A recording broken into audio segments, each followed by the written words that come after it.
Okay, guys, whose turn is it? Oh, John's about to place his troops, actually. Oh, okay.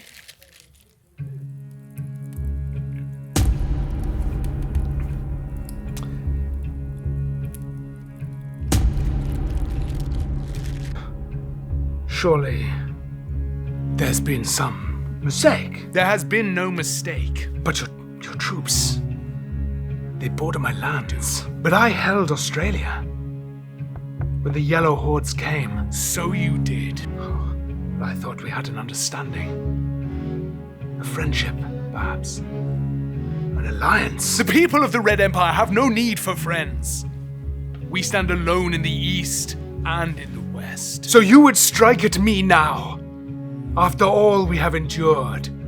After all my people have done to strengthen your claim? You would come for me? Is loyalty so meaningless to you? Do not speak to me of loyalty, boy.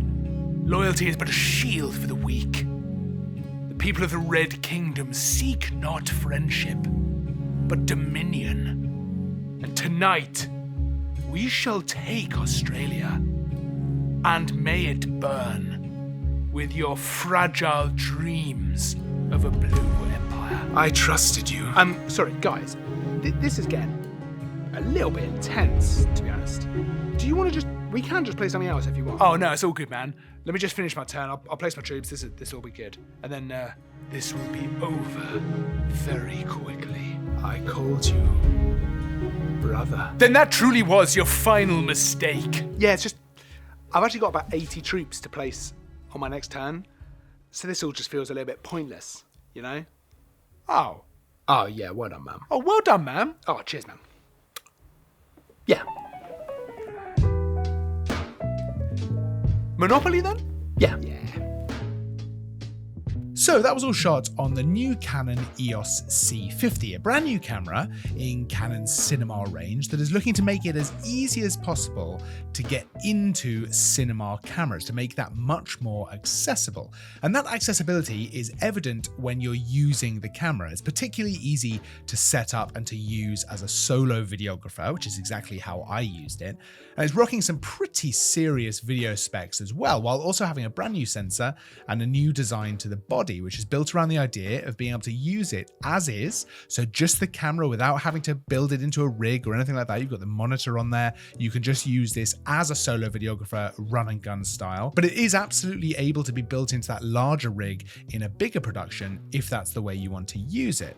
And while it is able to take photos, this is absolutely set up to be the entry point into that Canon Cinema ecosystem. So video is front and center for this camera, and it's certainly no slouch in that department. You've got up to 7K, which is also up to 60p, which is really quite impressive if you want some nice high resolution video. You've got open gate recording as well, which is such a must now for a camera like this. 4K up to 120 frames a second and 2K up to 180 frames a second. So a lot of options there for some nice super slow motion if that's the kind of look that you want to be going for. So a lot of versatility in the way that you can shoot. And that's also evident in the different kind of codecs that you can shoot in as well. So you've got things like Cinema Raw Light, you've got XF AVC, AVC-S, XF HEVC-S, you've got Canon Log 2 and 3, and the camera features an active cooling system as well to keep a nice long duration for recording. I was shooting pretty much non-stop once everything was set up,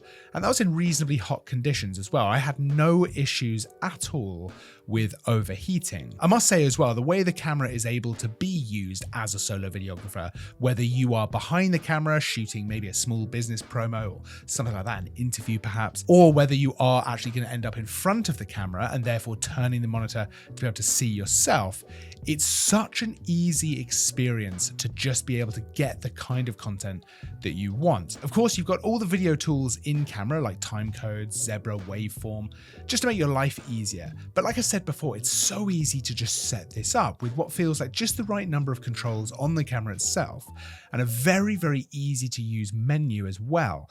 Now, in that same spirit of usability and being able to use this as a solo videographer, you've got dual pixel CMOS AF2, which is so reliable. You can just leave the camera to handle all of the autofocus, which completely frees you up to focus on framing and movement and everything else. It's such a useful thing when you're shooting by yourself, as it just takes away the headache of thinking about focusing. It just makes everything much, much easier. And while it is the smallest and lightest camera in Canon's Cinema range, actually coming in a little bit smaller and lighter than the R5C, it actually feels like it can also work as a perfect B cam or C cam in a larger production with something like the C400. You've also got that multifunction shoe on the top of the camera, allowing you to pair with a digital mic, and it's just so easy to use. I am absolutely hoping to get more time with this camera in the near future to really test it out, but at the moment it feels like a very solid entry into the Canon Cinema range. And for people who want to seriously up their video work, be able to get very professional looking results, leaving room to grow as well, and maybe even incorporate this later into larger productions, and all of that at a bit more of an accessible price point than other cinema cameras, I think the C50 is looking like a fantastic option. Now, you can check out the full specs, and there's a lot to look at over at parkcameras.com. I'll pop a link down in the description so you can check it out for yourself, make it nice and easy. Don't forget to like and subscribe as well, because there's new content all the time. I'll see you in the next video, but until then, as always, thanks for watching.